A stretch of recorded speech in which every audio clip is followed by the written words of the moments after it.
So here we are again. Good afternoon and welcome along to vlog number 2. I'm Steve, this is the Africa Twin, the sun's shining, we're going for a bimble.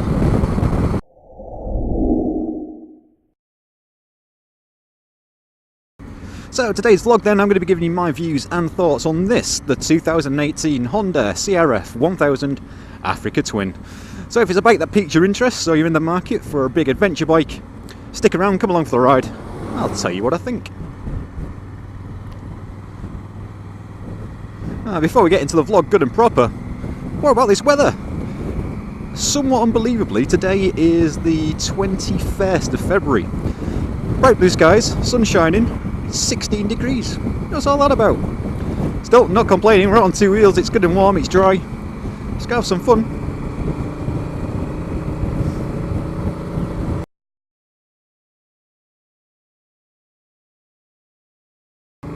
So yes, this is my own bike. This is my Africa Twin. Owned it now for around 4.5 months, coming up to about 3,500 miles. Anyone that watched the first vlog will know that it's actually my second Africa Twin. So, will it be all rosy? Yeah, I'm not going to lie, I am a very big fan of the AT. But I will be, I will give you the good bits and the bad bits. Not that there's many bad bits in my opinion. But yeah, I'll be nice and truthful. And give you a good honest view of what I think.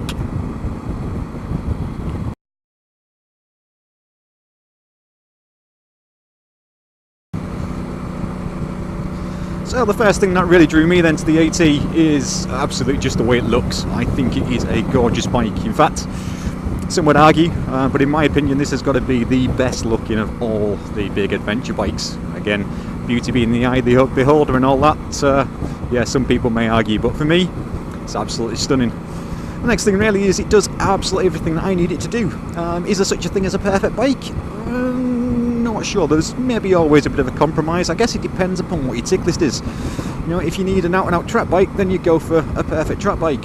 If you need a bike that can do a little bit of everything, then for me, this is the perfect bike.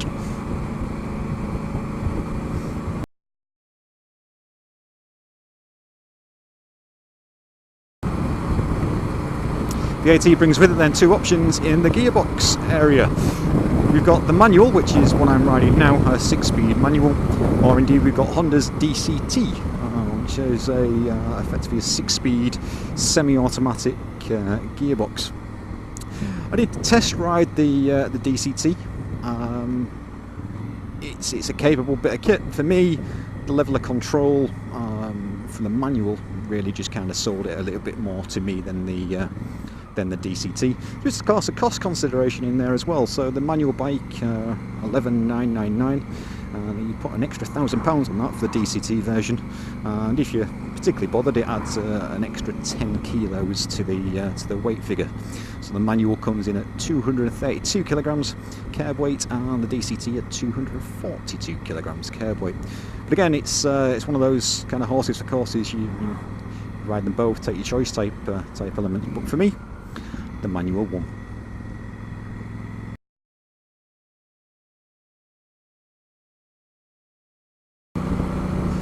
So why the second AT then? Well, from the 2016 to the 2018, which I'm riding today, Honda made some, what I consider some really nice, well thought out model revisions, which really made it just a little bit of a no-brainer really, or certainly worth a good look and a good consider. Cosmetically, the bike is fundamentally identical to the 2016 model. I've got a few little aftermarket parts here and there, which I'll show you when we do a walk around. But fundamentally, the cosmetics of the bike are the same. The bike still sports the same 998cc parallel twin. Power figures are still exactly the same, so we've got some 70 kilowatts of power, around 95 brake horsepower, peaks at 7,500 revs, with some 98 newton meters of torque, peaking at 6,000 revs.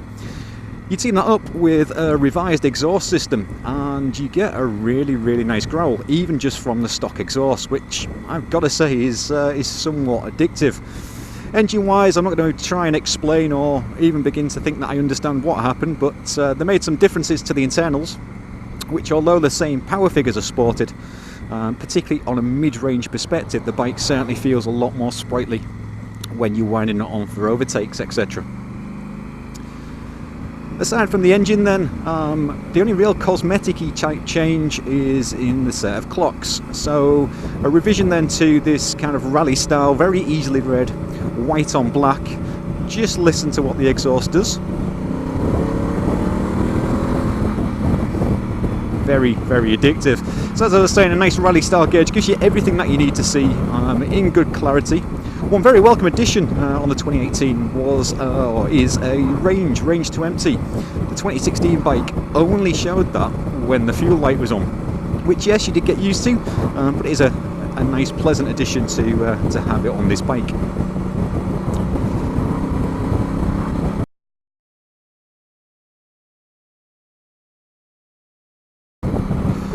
Probably the most fundamental change then, or addition to the bike, is the addition now of a ride-by-wire throttle, which then introduces the ability for engine modes, of which the AT comes with 4. 3 are preset, 1 is customizable as a user setting. So we have Tour, Urban and Gravel, each of which allow you to select between 3 power levels, 3 levels of engine braking, and 1 of 7 positions of Honda selectable torque control. So you really can kind of dial it in to exactly how you want it to be based on what you want the bike to do, really. The vast majority of the time for me the bike stays in tour mode, which gives me full power, some medium engine braking, and I guess probably a safe level of torque control there, which gives me everything that I need.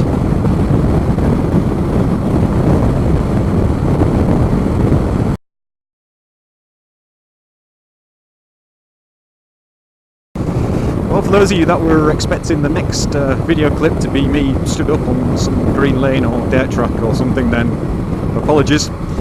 A review of its off-road capabilities isn't one that I'm going to bring you. For me, and I think it's fair to say probably a high proportion of the Africa Twins sold, we'll never see off-road, perhaps a hot gravelly car park, and that's about it.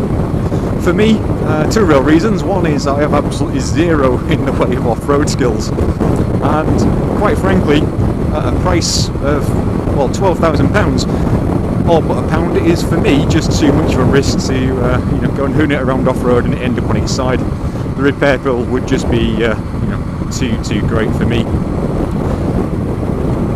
Obviously, containing the CRF moniker makes it the big brother to the CRF250 and CRF450, and again a bike that carries the moniker of the Dakar winning Africa Twin.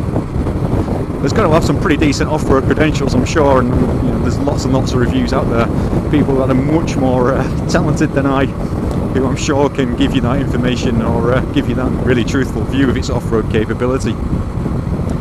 I think that's in fact recognised by Honda somewhat. I mean, they refer to this bike on the website as a off-road and touring adventure motorcycle, and indeed stock tyres on this, which are Bridgestones, are completely road biased. As I say, I think it's something that Honda recognised, that for a lot of people this just becomes a touring bike effectively.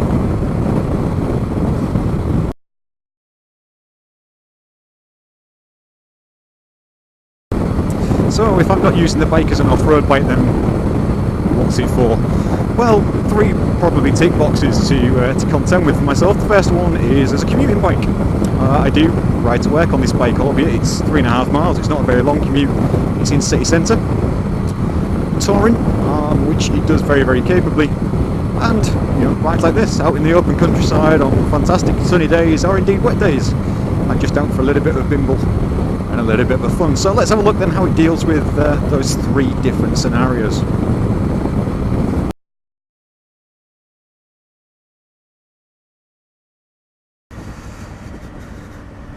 Well, first of all, in any of the 3 scenarios, the riding position is just a lovely place to be.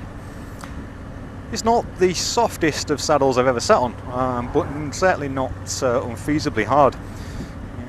Very, very comfortable for at least an hour and a half, 2 hours, and with regular stops you really can munch the miles away on the bike. Of course, nice height seat position. You've got 2 seat heights available to you, either 850 on its lowest or 870mm setting.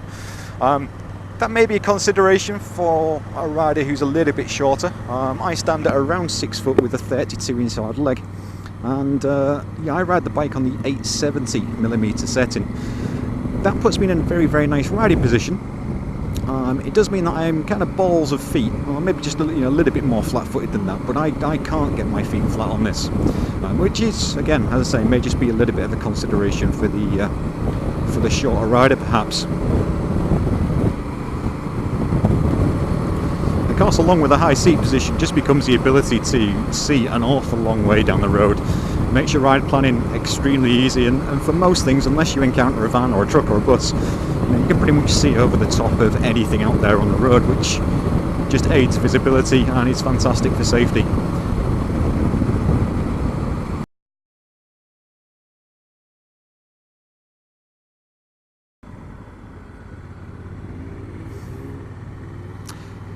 So what's it like when things get a little bit urban? Well, pleased to report it takes it completely in its stride.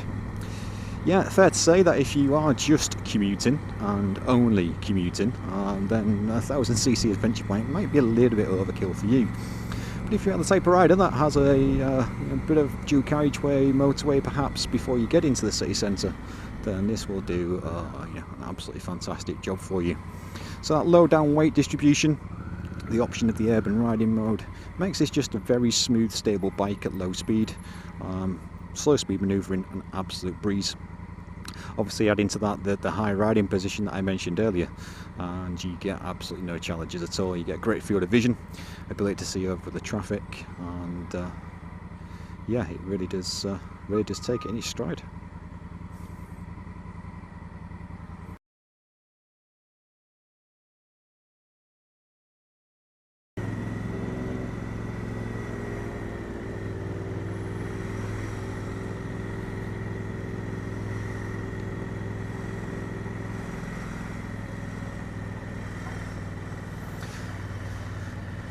So in the UK then it's completely legal to filter or lane split, and the AT is more than capable of doing so. For such a big, heavy bike, it's actually not massively wide. You always have the benefit of knowing that the handlebars are the widest part of the bike, and as such, if the handlebars fit through a gap, the rest of you is going to follow. Add into that the smooth power delivery in urban mode, the balance of the bike, slow speed manoeuvrability, carving through built-up city traffic is really not a problem at all.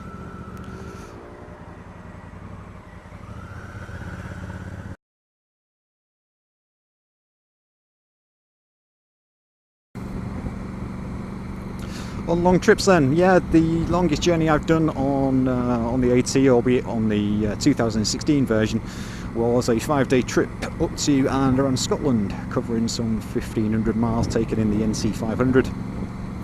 It copes effortlessly. Anybody that's running in the west and north coast of Scotland will know just how fantastic the scenery is and the roads are. Roads in terms of twists, turns, etc. The condition of them generally is very, very good, but certainly not roads that you'd probably want to be hooning around on a sports bike with. This bike is absolutely perfect for it, as I'm sure any adventure bike would be. In terms of luggage then, I have full luggage for the bike. It pretty much lives with the top box in place. It's a 35 litre top box, and from the the pannier side of things, you get a 40 litre pannier for the left hand side of the bike and a 30 litre pannier for the right hand side of the bike. So it kind of cuts around the exhaust, so you lose out on that little bit of capacity. Certainly plenty enough room though to get yourself a good week or more's worth of luggage in there, and yeah. A big plus point for me in terms of the luggage system and the connection, of course it's all one key as you'd expect, but particularly from a pannier perspective is the way it actually attaches to the bike. There's no rack left behind, and I'll demonstrate that on the walk around that we'll do shortly. There's no big ugly rack left behind, which I really don't like the look of. I think it spoils the lines of the bike if indeed there was one. The way that Honda have designed this, as with some other manufacturers, Kawasaki is similar in their Versys and Versys range. The panniers connect into the bike very, very neatly, and as such, when they're not on the bike, it still looks nice and neat.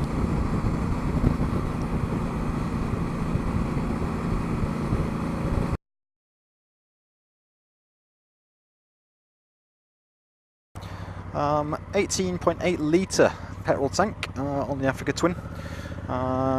Range is now reading 241 miles, which is pretty consistent. I find, depending upon riding and where and how and type and style and such like, luggage, passenger, whatever else, a full tank of fuel will deliver anywhere between 210 or 240 miles, so certainly no lack of range.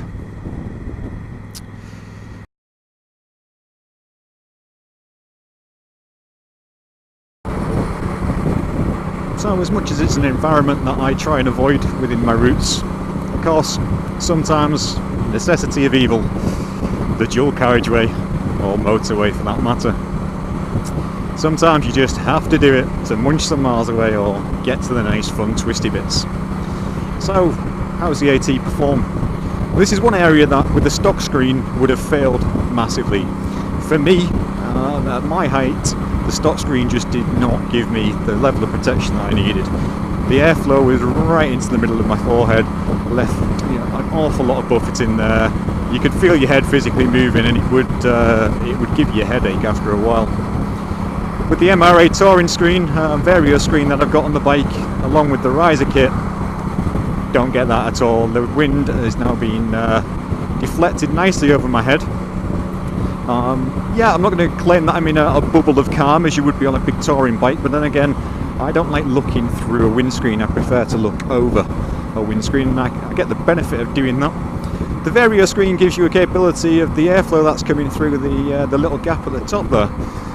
Very, very nice and clean, and actually as a result of that, it means that even at motorway speeds, it's not uncomfortable by any stretch, particularly on a warm day, to be able to open the visor and ride with your visor open.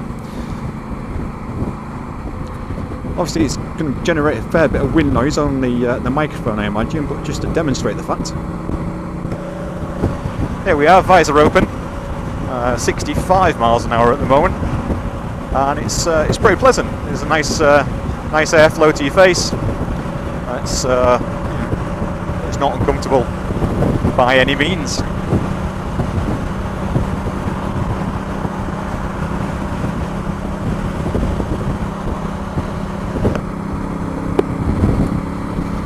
So whilst it might not be the wildest of bikes in comparison to some of the adventure bikes, the frontal area is still, not insignificant and offers you a good level of protection from the elements. Obviously you've got the handguards there, do a wondrous job of deflecting that airflow over your hands. I mean, it's not even a day for heated grips today. It's plenty warm enough, but yeah, in the winter months, well, we are in the winter months, but when winter months are actually like winter, they do a good job and team them up with the heated grips, and you can cope with most temperatures down to at least 1 or 2 degrees. Again, you bring about the riding position, fantastic visibility of everything up above you. It's a comfy place to be. You could spend a long old time if you, as long as you didn't get too bored, you could spend a long old time munching the miles away on this bike without any kind of issue.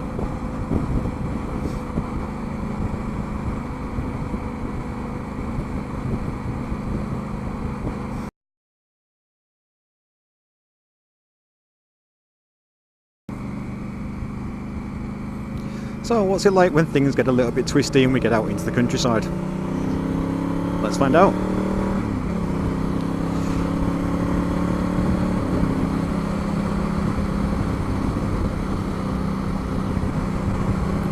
With a front wheel of 21 inches with just a 90mm cross section, it'd be easy to cast a little bit of doubt as to how the bike's going to handle. Really, once you dial yourself into the bike, it handles fantastically. You can have an awful lot of fun on the bike. Again, with fully adjustable suspension, get that dialed into your weight and your riding style, and it really, really is a breeze to ride.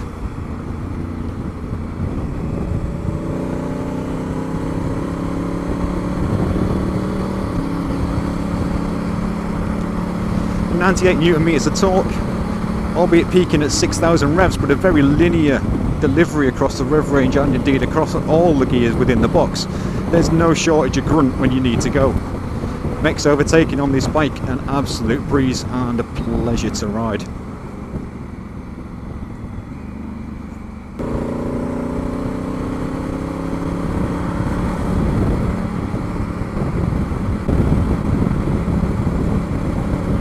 Mid-range power delivery and the torque bang just makes overtaking an absolute piece of cake. Stock Bridgestone tyres breed an awful lot of confidence on these very nice dry roads.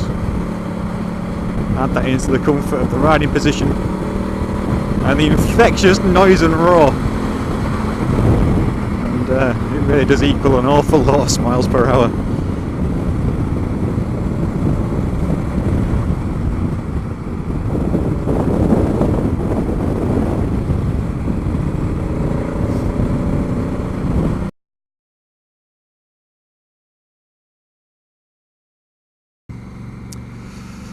So of course, if you're going to make use of that wonderful linear torque delivery of the bike, you're going to want to know that you've got the anchors to go with it. And yeah, sure, there's no fancy Brembos on the bike, but you do have two twin 310mm disc on the front with 4-pot Nissin calipers, and a 256mm single disc on the back, again with a 2-pot Nissin caliper, which are absolutely adequate and give you lots and lots of confidence under braking.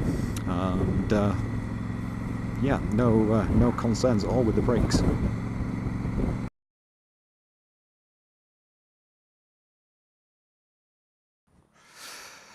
So I said for me then that the main attraction, or the first attraction to the bike, was just the way it looks. So there you have it, the 2018 Africa Twin in the red, white and blue colours. Various colour schemes obviously available. I think they've just changed up a little bit for 2019. Of course, full details on Honda's website. For me, I love the way this bike looks. Some may find the gold wheels and the gold handlebars a little bit garish. For me, I think they just absolutely set the bike off. Another addition between 2016, or another change or revision, was a move to stainless steel spokes, which arguably is something that Honda maybe should have done the entire time. I know there's been a fair deal of issue and probably warranty claims that go with that, but pleased to say they've gone to stainless steel spokes, which makes it all the better. I mentioned the NCAN and the exhaust system and the noise it produces, which maybe the sound on the camera doesn't do it justice, but actually it doesn't look obtrusive either. I quite like the way that looks. I think it's in good proportion. Obviously, the Give You Tank bag is an addition. It's just a quick release, kind of quick click on tank bag. I mentioned the luggage. Yeah, it's the kind of plastic box as opposed to the aluminium, and I mentioned how the connection points are, so your panniers just slot into these two recesses on here and then kind of lock into place. The only other addition then to the bike for me is the HEED full engine crash bars. Very, very substantial. I looked at several different options. The HEED came out best value. They're very, very sturdy, not too difficult to fit, and it's one of those things, isn't it, that you hope you'll never end up finding out if they work okay. But yeah, for me, I think they look good. They had a certain look to the bike, just keeps within that adventure type styling, and certainly look like they would do the job. Fairly good pillion seat on there in terms of good size. I don't carry a pillion that often. On a D, it tends to be my youngster, and he certainly doesn't have any complaints about the comfort level of the bike at all. As standard with the bike, you get just a bridge across over the clocks there, which gives you a really nice mounting place for a sat nav, etc. So there it is then, a quick look there. I've covered most of the specs for the bike as we've been going on. I've got my got my little notes there to remind me. I mentioned rider modes earlier on. They're selectable through the switchgear, which, typical Honda quality as you'd expect. And you do have the capability of turning the ABS off for the rear wheel. I guess if you're off-road and you want to be able to slide the rear end around a little bit. then you can indeed do that. When we flick the ignition on a little bit, I'm not sure if you'll be able to see because of the sun, or you'll just be seeing my reflection there. But yeah, nice, easy to read display there, and everything that you want to see. That has actually been canted backwards a little bit from the original one, which gives you a bit more visibility to it, especially if you are stood up. You know, if you are off-road, etc. So while we've got the ignition on, then quick look around at the lights. So full LED lighting as you'd expect. We feature one headlight for dipped beam and the little halo type daytime running lights. When we flick onto the high beam or the full beam, we then get the other lighting show. Indicators from a Honda perspective, they're probably showing flashing now because of the frame rate of the camera, but the way that Honda and I think some other manufacturers are going now because of various regulations is the indicators actually stay illuminated the whole time, again as a kind of safety element. The rear, again LED lighting as you'd expect with a single integrated tail and brake light. Okay, so let's jump back on and ride her a little bit more.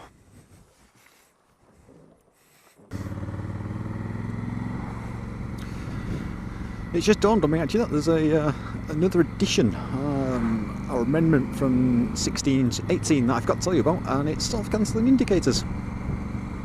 Something small, but just a little bit of a nice to have.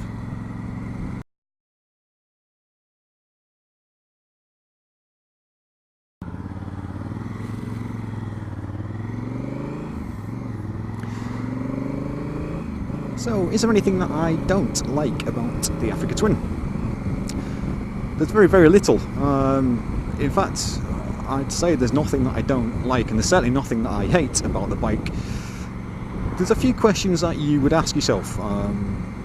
Could they have done? Could this be different? So I'll go through a couple of those. I guess first, is the screen. I mentioned it earlier in terms of what I've done. The stock screen for the Africa Twin is just too small if you are of any particular height, particularly if you're going to wear an adventure sport helmet. For me personally, it just did not give me the level of protection that I would want or expect, particularly from a bike that is dubbed as a touring machine. There is a Honda aftermarket touring screen, which again offers you a bit more height. It's still pretty thin. I've never actually ridden a bike with the touring screen on. I have read reviews, etc. But I think the thing that lets that down a little bit is the screen's still not adjustable, so you are just kind of stuck with it in that one height. And as we know, one size doesn't necessarily fit all in all cases. So perhaps that's something that could have been addressed.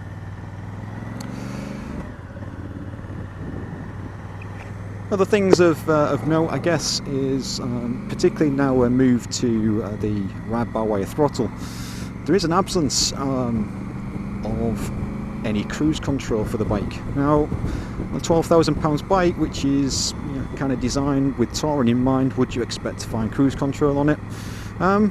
Yeah, maybe you would, and I guess if you're going to find, if you're going to be using the bike as a major mile muncher and doing lots of motorway work, etc., then it may be something that's a huge consideration. For me personally, yeah, I tend to avoid motorways, dual carriageways, long spells of long, straight, monotonous roads. So it's really not that much of an issue for me, but it's something that's worth considering. The bike comes obviously with a side stand, but no centre stand. It's an option. For a bike that's deemed to be a round the world kind of machine, the addition of a centre stand would be pretty helpful, particularly just for maintenance, chain cleaning, etc. Again, for me, I make my own way around that. I have a small bike lift at home, which fits nicely and allows me to get the bike up in the air with both wheels off for cleaning and maintenance. But it is a consideration, particularly when you've got a chain drive.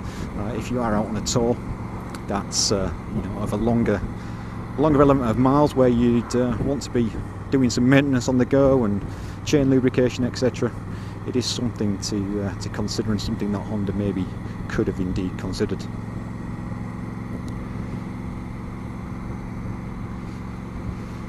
With all that said, then, why why aren't those, why isn't there an adjustable screen? Why isn't there cruise control? Why isn't there a centre stand? Who knows? Is it a cost thing? Is it just the styling of the bike? Who knows? I think it's fair to say it's very easy to, when you're asking the question, should it have those things, compare it to, of course, the GS. And yeah, when you compare it up to the GS, then you could look at that as kit that's missing or kit that's lacking. But then let's not forget, for a well-spec'd GS, you're looking into the realm of some £18,000 versus the £12,000 of the Africa Twin. For me, I believe the AT represents very, very good value in what it does for me, and as I say again, that for me is the perfect bike. And for those things that you could consider omissions, well, I don't think they cause me too much in the way of major challenges or things that I can't live without. And certainly on the fact that I'm riding this today and this is my bike were absolutely not a deal breaker for me. And as I say, I still believe this bike represents a very good value, all things considered.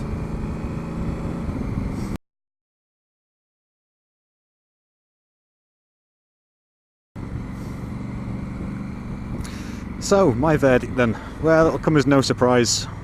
I love this bike. I really, really do love this bike. For me, yeah, okay, it may not have some of the bells and the whistles and the electronic suspension and the electronic this and the jiggery pokery that of some of the other adventure bikes, but then at the same time it doesn't carry the massive price tag of all the other adventure bikes. At $11,999, I think it represents amazing value for what is, for me, absolutely fantastic, go anywhere, do anything, all around bit of kit. For me, this is the perfect bike.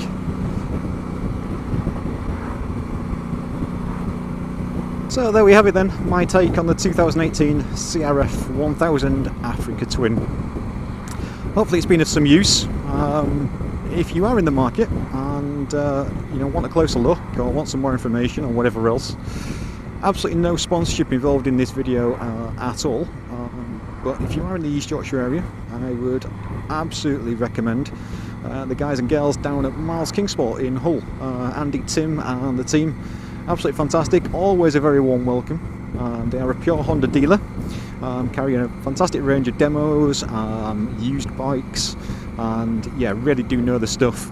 Go and give them a visit, have a look, and who knows, maybe the AT could be your next machine. So that wraps it up then. All that's left for me to do is thank you massively for taking the time out to watch and sticking with the vlog this far. Please comment, like, subscribe, help me improve, give me suggestions, tell me what you like, tell me what you don't. And until next time, I've been Steve, this has been the AT, this has been an amazing day in February. I wish you well, ride safe, goodbye.